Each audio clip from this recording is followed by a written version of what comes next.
ያሰብኩት ያለምኩት መች ሆነ የጠረጠርኩት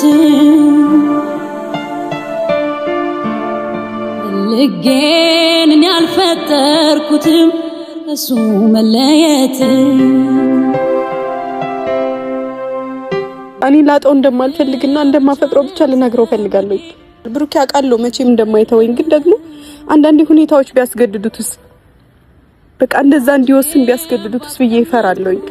እንደማላገኝ ያውቃል ልቤ ለኔ እንደማትሆነኝ ተረድቶታል ቀልቤ ሆነን ጽንፍ ለጽንፍ በአካል ተራርቆ ዛሬም ያፈቅርሃል ልቤ ተስፋ ቆርጦ እንደማላገኝ ያውቃል ልቤ እኔ አንተን በጣም አፈቅርሃለሁና ላጣህ አልፈልግም። እኔም እኮ አፈቅርሻለሁ ግን